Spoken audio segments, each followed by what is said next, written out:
No nii, proovime siis seda kotti siia ratta peale installida. Et veel üks iseärasus selle koti juures, erinevalt võiks öelda vist isegi kõikidest teistest paagikottidest, on see, et kui nüüd vaadata selle koti kuju, siis ta istub siin laiupidi siin paagi peal, mitte pikkupidi. Kui tavaliselt on kotid niimoodi, siis see on niimoodi. Ja see on nagu sellepärast hea, et kui on sellise kõrgema kotiga tegemist, või noh, siis kui ta on sul niipidi siin, noh, tavalise kujuga, et siit mööda paagi serva läheb üles, siis see peal, siis püsti seistes hakkad sa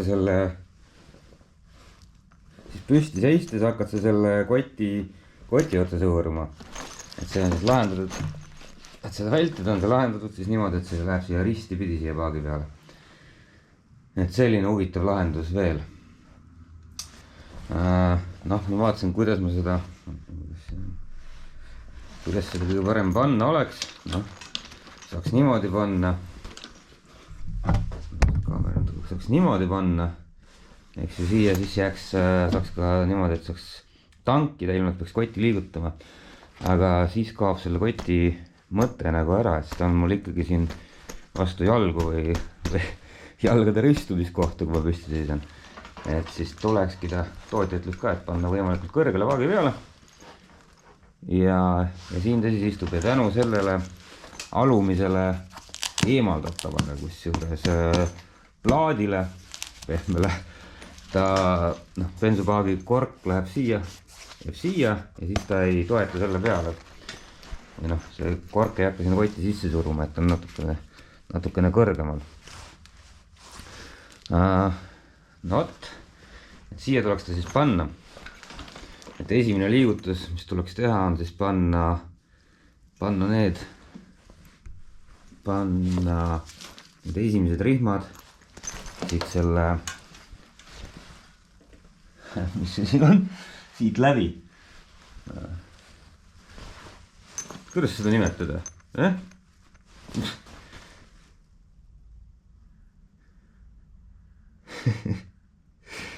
Kes teab, siis ma ei tea, kirjutage kommentaaridesse. Need on prillid, eks ju. Siin on amordid. Ja mis see on? Prillihoidik või? Vaat. Prillihoidik, prillitoos. Anyway.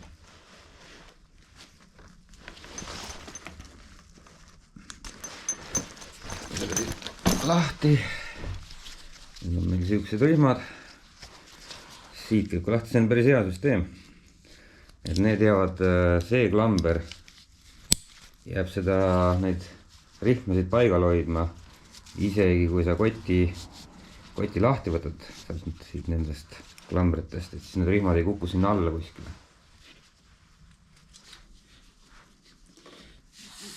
See kõik on lihtne selle koti juures.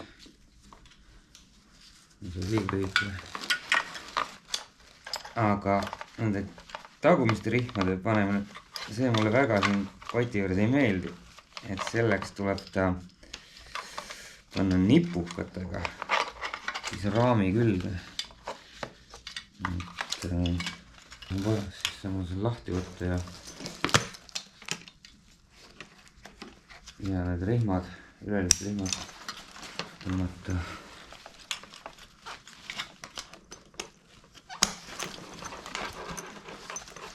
No, nüüd tundub täitsa hea, et ma seda siiapoole isegi ei saa tõmmata, et on siin kinni.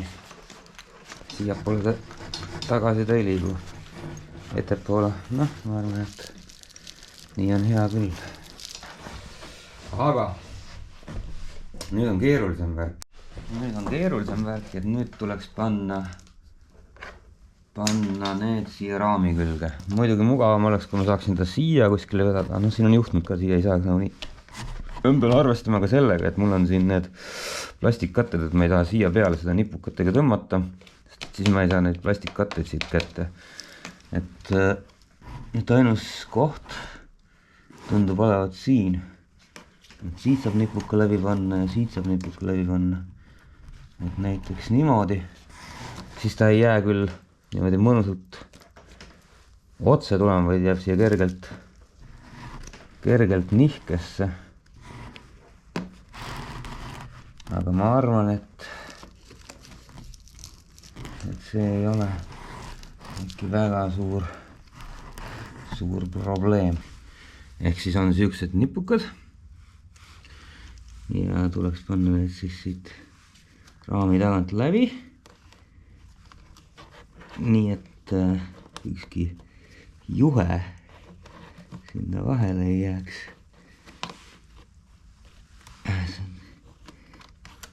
ahah, nii, sain kätte, tagant puhas ja siis tuleks panna, ma vaatan, et sellest aasast ja siis mul jääb siin see aas, et need 2 aasa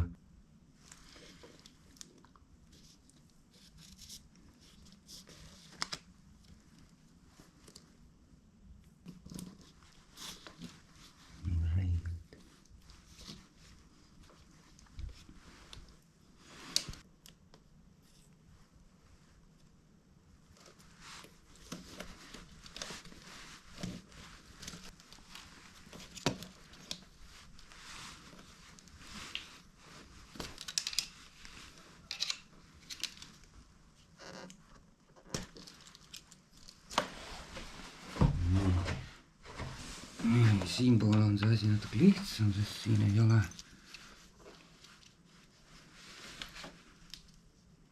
see läheb siis siit ja see läheb siit.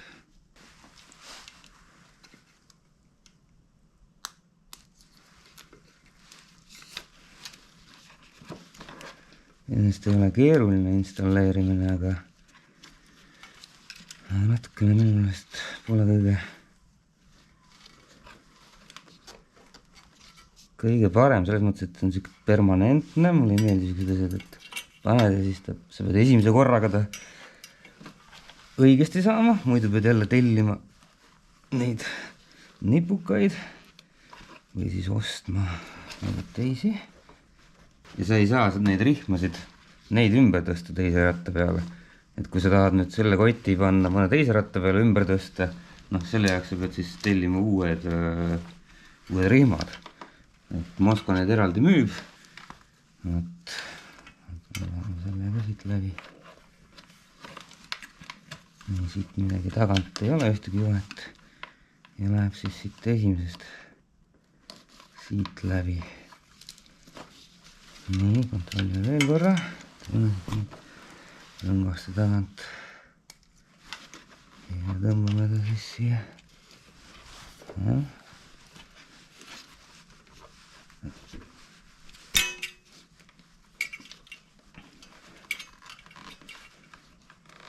jah, et tuleks need ära lõigata siit, nii et ei jääks mingit teravaid ääri. nii, nüüd siis tõmbad selle siit pingule. siin on takti kinnitus, see läheb siia krõps peale. ja teiselt poolt samamoodi.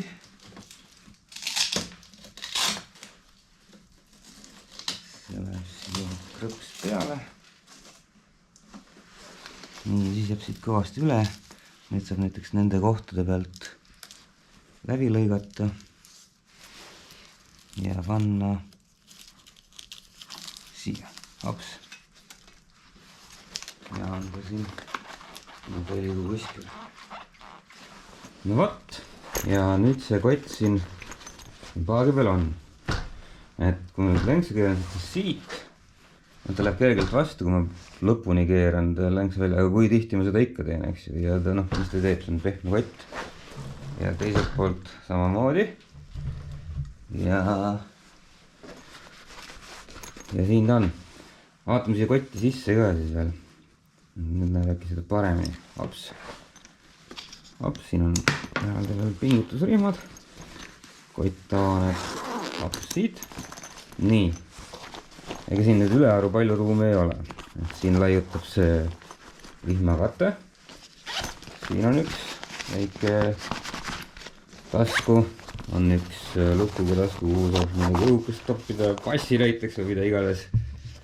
siin on põhjas on kummid, millega saab kinnitada, millega kõik siin ei lapendaks laiali, et selles mõttes oli see Olympus nagu paremini veel kunnitud, et seal olid siin külgede peal mingid kummid, kuhu sai asju panna ja aga no ta oli suurem ja ta hind oleks tulnud sama ja tal ei olnud veepläderit.